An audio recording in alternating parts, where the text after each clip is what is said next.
Welcome to the channel mystic tarot. ये mid month की reading है जो कि मैं स्कॉर्पियो सन मून और असेंडेंट के लिए करूँगी और हम देखेंगे कि 15 सितंबर से लेके और एंड सितंबर तक का टाइम पीरियड जो है वो कैसा रहेगा और क्या सिचुएशन रहेगी। रीडिंग एज़ यूजुअल जो है वो करियर और रिलेशनशिप ओरिएंटेड होगी। रीडिंग स्टार्ट मैं करूँगी ऑरेकल डेक से और इसमें हम देखेंगे कि क्या थीम सेट होने जा रहा है इस महीने इस जो 15 डे का एक पीरियड है इसके लिए for Scorpio sun moon and ascendant.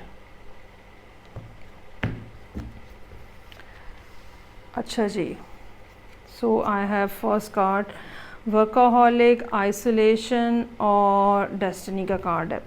पहली बात तो ये कि आपको बहुत ज़्यादा ज़रूरत है अपनी थर्ड आई के ऊपर काम करने की। ठीक है, आप अपनी फूड के अंदर ब्लू कलर बढ़ाएं इन 15 दिनों के लिए स्पेशली।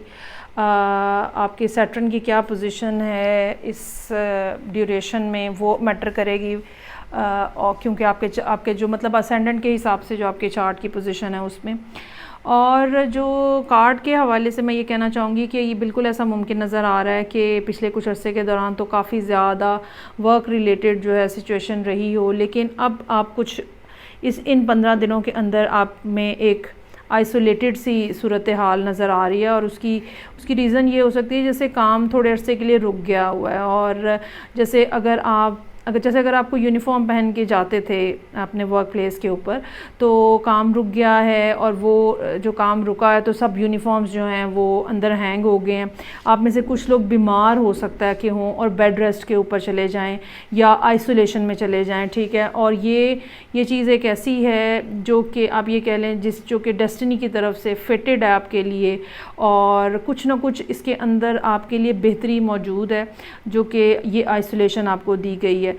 कुछ लोगों के लिए ये भी हो सकता है कि अगर आपने पिछले कुछ अरसे में बहुत काम किया है तो आपको ख़ुद अपने आप को अलहदा करने की, आइसोलेट करने की ज़रूरत है ताकि आप रिलैक्स हो सकें, ताकि आप अपने आप को अनवाइंड कर सकें। ठीक है, वो चीज़ें जो इग्नोर हो रही हैं, जो आपकी वेलबींग के हवाले से जो चीज़ें इग्नोर हो रही हैं आप उनको देखें, क्योंकि बहरहाल देयर इज़ समथिंग जो कि destiny wants to show you, और शायद आप बहुत ज़्यादा मसरूफियत की वजह से वो नहीं देख पा रहे। सो लेट्स सी कि टैरो में इस लिहाज से क्या, इस रिगार्ड में क्या मैसेजेस हैं आपके लिए for Scorpio sun moon and ascendant. इन कार्ड्स को जो ऑरेकल डेक है इनके कार्ड्स को हम एक थीम के तौर पे यूज़ करेंगे, और सबसे पहले हम देखेंगे कि रीसेंट पास्ट की एनर्जीज़ जो हैं वो क्या हैं, किस तरह से पिछले कुछ अरसे के दौरान सूरत हाल प्ले हो रही है। मैं आपको दिलाना चाहूँगी कि रीसेंट पास्ट से हरगिज़ ये मतलब पिछले 15 दिन नहीं है। ठीक है, ये रीडिंग टू रीडिंग वेरी करेगा। वाह, ज़बरदस्त। पिछला कुछ अर्सा तो बहुत ज़्यादा खूबसूरत नज़र आ रहा है। ये ज़रूर है, मैं कहना चाहूँगी कि हो सकता है कि इनिशियली आप पैसों के हवाले से फ़ाइनेंशियली कुछ परेशानी का शिकार हों, लेकिन उसके बाद आपको कोई ना कोई ऐसी अपॉर्चुनिटी मिली है जो कि वैसी थी जैसी आप चाह रहे थे, या उसके रिज़ल्ट वैसे थे जैसे आप चाह रहे थे। कुछ लोगों के लिए ये भी हो सकता है कि आपने अपने इमोशंस को या अपनी फीलिंग्स को बिल्कुल क्लोज़ किया हुआ हो, लेकिन उसके बाद कुछ ना कुछ ऐसी गुड न्यूज़ आपको मिली है। अगर ये कोई न्यूली मैरिड कपल है तो उनके लिए ये प्रेगनेंसी की खबर हो सकती है, या अगर आपके छोटे बच्चे हैं या इवन टीन एज में भी बच्चे हैं तो बच्चों के हवाले से कोई खुशखबरी हो सकती है जो कि सही ट्रू मायनों में आपके लिए आपके दिल की ख्वाहिश थी जो कि पूरी होने जा रही है। सो ये पिछला कुछ अर्सा जो है वो इस तरह का नज़र आ रहा है। अब ये जो 15 दिन है इसमें क्या रहेंगे मामलात आपके, वो देखते हैं। So I have for you 5 of pentacles, king of wands और मून का कार्ड मौजूद है। ये ज़रूर है कि ये जो पिछली टाइम पीरियड में जो आपको अपॉर्चुनिटी मिली है, अगर ख़ास तौर पे वर्क रिलेटेड अपॉर्चुनिटी है, तो ये इतनी ज़्यादा स्ट्रॉन्ग है या इतनी सॉलिड है कि आपकी फ़ाइनेंशियल सिचुएशन के अंदर एक प्रोमिनेंट तब्दीली आती हुई नज़र आ रही है। ये कोई इन्वेस्टमेंट हो सकती है जो कि आपको मिली हो, ठीक है, और अब आप इस ड्यूरेशन के दौरान इस मूड में हैं या आपके लिए ये पॉसिबल है कि आप सूरत हाल के ऊपर कोई ना कोई एक्शन ले सकें।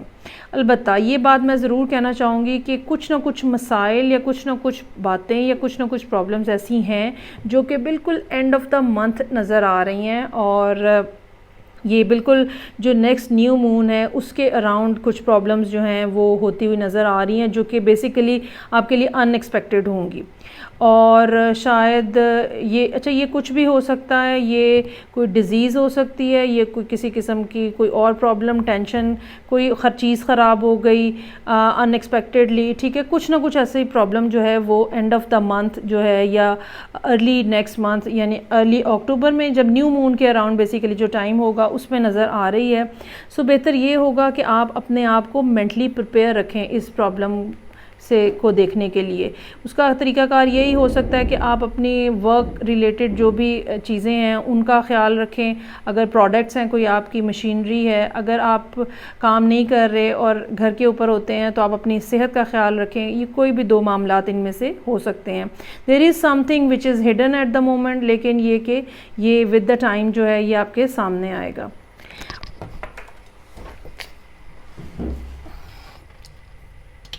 अच्छा जी, उसके बाद जो नेक्स्ट यहाँ पे कमिंग फ्यूचर का कार्ड है, नाइट ऑफ वॉन्ड्स, हेरोफेंट है और जजमेंट का कार्ड है। अच्छा, एक तो ये बात नज़र आ रही है कि कोई और यंगर पर्सन जो है वो ज़िंदगी में आपके एंट्री करता हुआ नज़र आ रहा है, और ये पर्सन बहुत इंथुजियास्टिक हो सकता है, फायर साइन हो सकता है, ख़ास तौर पे सजिटेरियस। ट्रैवलिंग की सूरत हाल इस दौरान फिर डेवलप हो सकती है आने वाले दिनों के अंदर, और कुछ न कुछ इस किस्म की बातें मौजूद हैं जो कि जिनको हम कहते हैं कि डेस्टिन्ड हैं और फेटेड हैं। और ये मामलात जो हैं, अच्छा ये भी हो सकता है कि आपको कोई उस्ताद इस तरह का मिल जाए, ठीक है, गुरु को इस तरह का मिल जाए। 30 सितंबर के बाद की बात कर रही हूँ मैं, कि कोई इस किस्म के मामलात हों जहाँ पे आपको कोई गाइड करने वाला मिल जाए, कोई लीड करने वाला मिल जाए। अच्छा, दूसरी बात आपके लिए ये याद रखना ज़रूरी है कि ये पर्सन जो आपको, जो मैंने कहा कि यंगर पर्सन जो आपकी ज़िंदगी में एंटर हो रहा है, हो सकता है ये आपको डी ट्रैक करने की भी कोशिश करे। जो सोशल नॉर्म्स हैं और जो सोशल वैल्यूज़ हैं और जो एक लिखे हुए रूल्स और कायदे कवानीन हैं, आपको उनको ज़रूर फॉलो करना है। अदरवाइज़ अगर कुछ आपने करने की कोशिश की, कुछ ऐसा जो कि मॉरली, एथिकली, लीगली नहीं सही होगा, तो वो बहुत जल्दी आपका ग्रिप में आने का इम्कान है। सो बी माइंडफुल अबाउट दैट। इसके अलावा कुछ ना कुछ रियलिटीज़ ऐसी भी हैं जो बहरहाल, जैसे कि मैंने कहा, जो अभी आपके सामने नहीं हैं और जो कुछ अरसे में आपके सामने आ जाएंगी। जहाँ तक करियर के हवाले से स्पेसिफ़िकली बात है, वो मैं ये ज़रूर रिपीट करना चाहूँगी कि मामलात आपके काफ़ी ज़्यादा रुके हुए थे, लेकिन उसके बाद कोई ना कोई ऑफ़र, अपॉर्चुनिटी नज़र आ रही है जो कि आपके सामने यहाँ पे मौजूद है, जिससे आपकी इनकम के बेहतर होने के मामलात जो हैं वो भी यहाँ पे नज़र आ रहे हैं। हाँ, इसमें ये ज़रूर याद रखिएगा कि जैसे जैसे चीज़ें आगे बढ़ेंगी कारोबार के हवाले से, जैसे जैसे सूरत हाल में तब्दीली आएगी, हो सकता है कि आपको दो में से कोई एक चीज़ चूज़ करनी पड़े, ठीक है। अगर आपके पास मसलन एक से ज़्यादा अपॉर्चुनिटीज़ हैं तो उनमें से कोई एक आपको चूज़ करना पड़े, घर और काम में से किसी एक को चूज़ करना पड़े, ठीक है। और ख़ास तौर पे आने वाले 2 महीने जो होंगे, अक्टूबर और नवंबर, वो इस लिहाज से काफ़ी ज़्यादा आप ये कह लें कि नज़र आ रहे हैं, जिनका इम्पैक्ट बहुत ज़्यादा होने का इम्कान है। ये भी याद रखिएगा कि ये पर्सन जो है, जो कि यहाँ पे मैंने आपको कहा, अच्छा अब यहाँ पे ये हरगिज़ ये बात कहना मुमकिन नहीं है कि ये पर्सन जो आपके सामने आ रहा है अक्टूबर में या ये कह लें सितंबर के बाद, तो ये कहना हरगिज़ मुमकिन नहीं है कि ये कोई रोमांटिक ऑफ़र लेकर आ रहा है। ये करियर में भी हो सकता है, ये रोमांस की में या रिलेशनशिप में भी हो सकता है, और साथ में आपके लिए डेस्टिनी का कार्ड है। सो ये पर्सन जो आ रहा है या ये पर्सन के आने से जो चीज़ें होने जा रही हैं वो बहरहाल आपकी डेस्टिनी का हिस्सा हैं। वो एज इट इज़, जैसे समझ लें ऊपर से लिखा गया है कि भाई ये होगा, ये तो होगा ही होगा, ये इस तरह के मामलात हैं जो कि यहाँ पे आपके सामने रहने का इम्कान है। मतलब इनसे घबराने की या परेशान होने की आपको ज़रूरत नहीं है। जैसे को हम कहते हैं ना कि कुछ मुश्किलात इसलिए आती हैं कि बस वो हमारी किस्मत में लिखी हुई होती हैं। सो ये अब मुश्किल है, आसानी है, अपना ट्रैक चेंज करना है या किसी एक पॉइंट के ऊपर खड़े रहना है, ये सब आपके अपने ज़ाती डिसीजन होंगे और ये डिसीजन आपको आने वाले दिनों में करने पड़ेंगे। ठीक है, ये अक्टूबर का टाइम हो सकता है या अक्टूबर के बाद का टाइम, क्योंकि मैंने कहा नेक्स्ट 2 मंथ्स जो हैं अक्टूबर और नवंबर इस लिहाज से काफ़ी ज़्यादा इम्पॉर्टेंट होते हुए या इम्पॉर्टेंट बनते हुए नज़र आ रहे हैं। सो ये सारी सिचुएशन है और अब आपके लिए जो डेस्टिनी लिखी गई है आप उसके साथ कैसे डील करते हैं, ये एक इम्पॉर्टेंट क्वेश्चन है यहाँ पे। So nothing to worry about, let the situation unfold. और ये अनफोल्डमेंट जो है ये एंड ऑफ द मंथ तक होती हुई नज़र आ रही है। अभी आपको इसके बारे में कोई आइडिया नहीं है ये क्या होने जा रहा है। You don't have a bit of idea about this situation जो कि बनने जा रही है। परेशान होने की ज़रूरत नहीं है, ठीक है जी। और आई रियली बिलीव कि यकीनन आपके लिए कुछ ना कुछ अच्छा लिखा गया है, आपके बेनिफिट में लिखा गया है। अब बाज़ दफ़ा चीज़ें अनएक्सपेक्टेड होती हैं और हमें समझ नहीं आती कि इसमें हमारे लिए क्या बेनिफिट है, लेकिन just simply trust the universe, ठीक है, बिलीव इन द फेट, जो भी होगा यकीनन अच्छे के लिए होगा। सो ये थी रीडिंग जो कि स्कॉर्पियो सन मून असेंडेंट लोगों के लिए थी, सितंबर सेकंड हाफ के लिए थी। आई रियली होप कि आपके लिए इसका कोई फ़ायदा कुछ ना कुछ आपको पहुँचे।